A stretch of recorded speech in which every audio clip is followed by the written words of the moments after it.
నమస్తే. కథాసుధ కార్యక్రమానికి అందరికీ స్వాగతం పలుకుతున్నది ప్రొఫెసర్ దుగ్గిరాల రాజకిషోర్, విశాఖపట్నం. అనగనగా ఒక ఊళ్ళో రామనాథం అని గొప్ప ధనవంతుడు ఉండేవాడు. ఆయనకి చుట్టుపక్కల ఊళ్ళల్లో పెద్ద పెద్ద కర్మాగారాలు, వ్యాపారాలు కూడా ఉన్నాయి. వీలైనంత వరకు వాటన్నిటిని చూసుకుంటూ తరచుగా వెళ్ళి చూసుకోవడానికి వీల్లేని ప్రదేశాల్లో కర్మాగార వ్యవహారాలు, వ్యాపారాలు చూసుకోవడానికి అధికారుల్ని నియమించి వాళ్ళ పర్యవేక్షణలో కార్యకలాపాలన్నీ జరిగేటట్టుగా చూసుకుంటున్నాడు. ఆ రామనాథంకి ఒకే ఒక కొడుకు విశ్వనాథం. అతన్ని గురుకుల పాఠశాలలో ఉంచి చదివించాడు. విశ్వనాథం ఆ పాఠశాలలో చక్కగా చదువుకున్నాడు. తెలివైనవాడిగా, బుద్ధిమంతుడిగా పేరు తెచ్చుకున్నాడు. చదువు పూర్తయింది, ఇంటికి వచ్చాడు. సరే, కొడుకు చదువు పూర్తి చేసుకుని ఇంటికి వచ్చాడు. కూర్చున్నారు, భోజనం చేస్తూ ఉన్నారు మాట్లాడుకుంటూ. రామనాథం కొడుకుని అడిగాడు, ఏం నాయనా, చదువు పూర్తయింది అంటున్నావు కదా, నీకు ఇంకా ఏమన్నా అదనంగా చదువుకోవాలనుందా, లేదా ఇప్పుడున్న చదువు ఆధారంగా ఎక్కడికైనా వెళ్ళి ఉద్యోగం చేసుకోవాలనుకుంటున్నావా, లేకపోతే ఏమన్నా వ్యాపారం చేద్దాం అనుకుంటున్నావా, లేదా మన వ్యాపారాలే ఉన్నాయి, కర్మాగారాల వ్యవహారాలే ఉన్నాయి, వాటిని చూసుకుందాం అనుకుంటున్నావా అంటే, నాన్న నా ఎక్కడికి వెళ్ళాలని లేదు, ఇక్కడే ఉంటూ ఇప్పటిదాకా మీరు చూసుకుంటున్నటువంటి వ్యాపారాలు, కర్మాగారాలు వాటిని చూసుకుందాం అనుకుంటున్నాను అనగానే రామనాథానికి చాలా నచ్చింది. తను పెద్దవాడు అవుతున్నాడు, ఒక తోడు కావాలి ఈ వ్యవహారాలని చూసుకోవడానికి. అంది వచ్చిన కొడుకు అవన్నీ చూసుకుంటా అన్నాడు. సరే, అప్పుడు చెప్పాడు, చూడు నాన్న, కొన్ని కొన్ని ఊళ్ళల్లో నేను తరచూ వెళ్ళి ఏం జరుగుతుందో చూసి రాగలుగుతున్నాను. కొన్ని కొన్ని ఊళ్ళలో వ్యాపారాలు, కర్మాగారాలు వాటి గురించి తరచూ వెళ్ళి చూడడానికి అవ్వదు కాబట్టి అక్కడ అధికారుల్ని నియమించాను, వాళ్ళ పర్యవేక్షణలో వెళ్తున్నాయి. కాబట్టి నువ్వు వెళ్ళి ఎక్కడెక్కడ ఏం జరుగుతున్నాయో తెలుసుకో. మొదట నువ్వు వీటిని చూసుకోవాలంటే అసలు పనులు ఎలా జరుగుతున్నాయో, వాళ్ళ తీరుతెన్నులు ఏంటి, వాళ్ళ వ్యవహారం ఏంటి, అవి నువ్వు ప్రత్యక్షంగా తెలుసుకోవాలి. ఇప్పటి వరకు గురుకులంలో నేర్చుకోవడం వేరు, ప్రపంచంలో ఏం జరుగుతోంది, ఎవరు ఏంటి తెలుసుకోవడం వేరు. నీకేమైనా సందేహాలుంటే అక్కడ వాళ్ళని అడిగి తెలుసుకోవచ్చు. ఒకవేళ నన్నే ఏమైనా అడుగుదాం అనుకుంటే నా దగ్గరికి వచ్చి నన్ను అడగచ్చు. ఇన్నేళ్లుగా ఈ పారిశ్రామిక వ్యాపార రంగాన్ని నేను చూస్తూ వచ్చాను కదా. సరే, పక్క ఊళ్ళో చెరుకు పరిశ్రమ ఉంది, రేపు వెళ్ళి దాన్ని సందర్శించు. ఎల్లుండి ఆ పక్కనే బియ్యమది ఆడించే కర్మాగారం ఉంది, అక్కడికి వెళ్ళు. ఇంకో రోజు వస్త్ర పరిశ్రమకి వెళ్ళు, ఇంకో రోజు బెల్లం పరిశ్రమకి వెళ్ళు. ఇలా ఒక్కొక్క రోజు ఒక్కొక్క పరిశ్రమకి వెళ్ళి అక్కడ తీరుతెన్నులు చూడు. 5 రోజులు అయ్యాక నీకేం సందేహాలు వచ్చి ఏమనిపించింది చెప్పు అన్నాడు. తండ్రి రామనాథం చెప్పినట్టే కొడుకు విశ్వనాథం ఒక్కొక్క రోజు ఒక్కొక్క పరిశ్రమకి వెళ్ళి రోజంతా అక్కడే ఉండి అన్నీ గమనించాడు.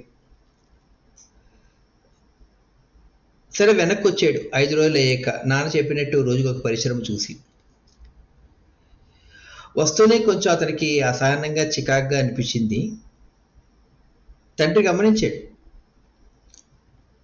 సరేరా, భోంచేద్దు కానీ వేడివేడిగా కాళ్ళు చేతి కడుక్కో, అంతా అయ్యాక తీరిగ్గా మనం మాట్లాడుకుందాం అని. శుభ్రంగా చక్కగా భోజనం చేశారు కడుపు నిండా. తర్వాత విశ్రాంతిగా కూర్చుని కబుర్లు చెప్పుకుంటుంటే అప్పుడు, నాన్న నాకేం నచ్చలేదు నాన్న అన్నాడు. ఏం నాయనా ఏమైంది అంటే,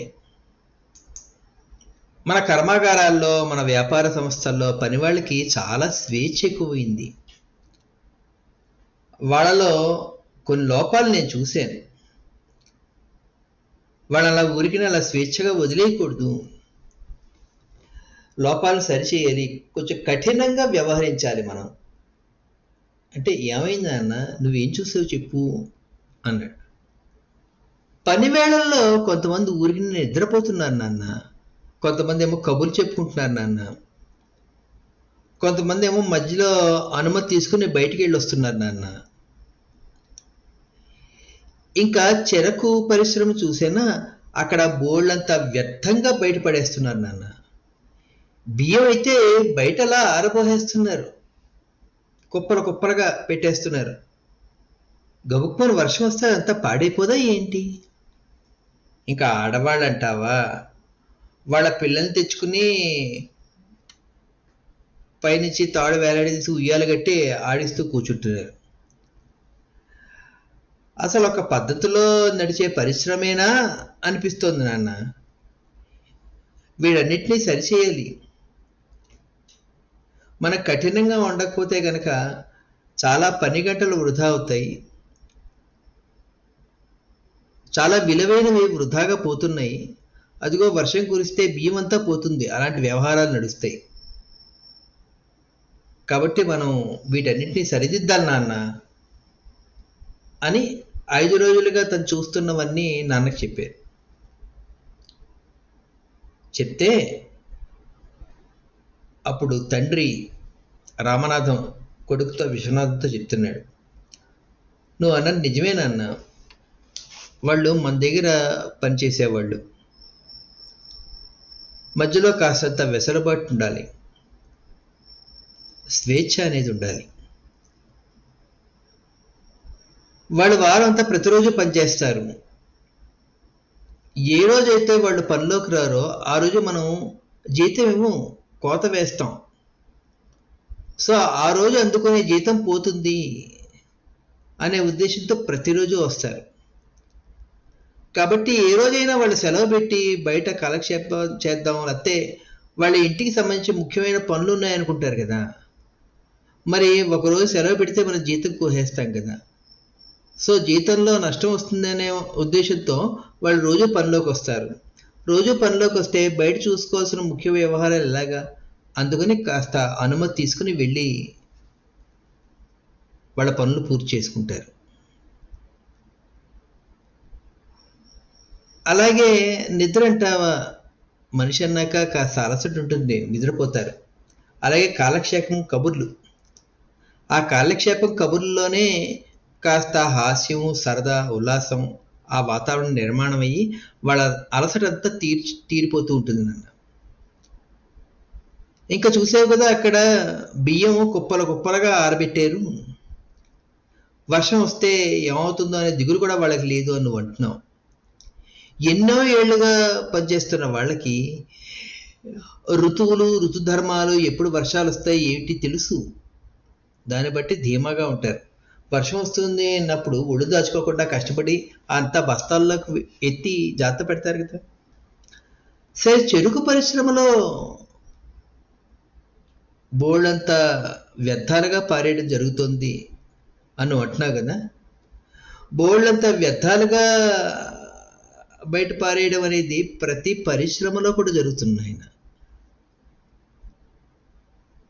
కాబట్టి ఉద్యోగం అనేది అదేదో మెడ మీద కత్తి వ్యవహారంలాగా బెరుకు బెరుగ్గా భయపడుతూ తర్వాత క్షణం ఏమవుతుందో అనే భయంతో మనిషి వెళ్ళకూడదు. అతనికి జీవనోపాధి కాబట్టి ఎంతో సంతోషంగా, ఏ ఆందోళన రేపటి గురించి దిగులు లేకుండా అలా ఉంటే వాళ్ళు ఇంకొంచెం బాగా పనిచేస్తారు. కానీ ఒక విషయం గుర్తుపెట్టుకో, నువ్వు ఈ 5 రోజుల్లో ఒక్కొక్క ఊళ్ళో ఒక్కొక్క కర్మాగారంలో పనివాళ్ళు ఎలా ఉన్నారో నువ్వు చూసావు కదా, నీకు నచ్చలేదు కదా. కానీ ఈ పనివాళ్ళు ఇన్నేళ్లుగా పనిచేయడం వల్లనే మనకి వ్యాపారంలో కానీ కర్మాగార వ్యవహారాల్లో కానీ విపరీతమైన లాభాలు వస్తున్నాయి. కాబట్టి వాళ్ళకి కావాల్సిన వెసులుబాటు ఇస్తూనే వాళ్ళతో పని చేయించుకోవాలి. మన పెద్దవాళ్ళు నాకు చిన్నప్పుడు ఒక మాట చెప్పేవారు, నేను చెప్తాను, గుర్తుపెట్టుకో. నువ్వు యజమానివి అయితే కొన్ని కొన్ని విషయాలు చూసి చూడనట్లు వదిలేయాలి. నువ్వు సేవకుడివి అయితే చెవిటివాడిగా నటించాలి. ఎందుకంటే యజమానివి అయితే ప్రతీదీ పట్టించుకుంటూ కూర్చుంటే నీ దగ్గర ఎవడు పని చేయడు, ఎందుకంటే బిగపట్టేసినట్టు ఉంటుంది. ఒకవేళ నువ్వు సేవకుడివి అయితే నీ పై ఆయన ప్రతీదీ ఏదో ఒకటి అంటూనే ఉంటాడు, అవి చెవికెక్కించుకుంటూ ఉంటే నువ్వు పని చేయలేవు, మనశ్శాంతిగా ఉండలేవు. కాబట్టి యజమాని అయినవాడు కొన్నిటిని చూసి చూడనట్లు వదిలేయాలి. సేవకుడివే అయితే గనక చెవిటితనం కృత్రిమంగా అలవాటు చేసుకోవాలి. ఎవరేమన్నా చెవిలోకి వెళ్ళకూడదు.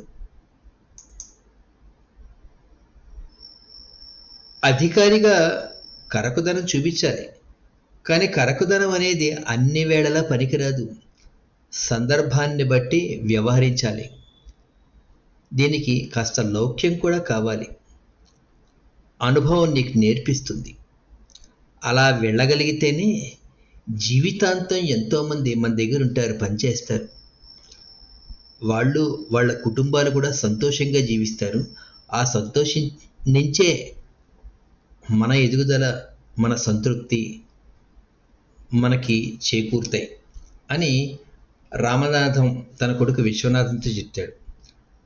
తండ్రి చెప్పినవన్నీ విని ఆ రకంగానే నడుచుకుంటూ తండ్రి నిర్మించినటువంటి వ్యాపార పారిశ్రామిక సామ్రాజ్యాన్ని మరింత విస్తరించి ఇంకా ఎత్తులకి ఎదిగాడు విశ్వనాథం.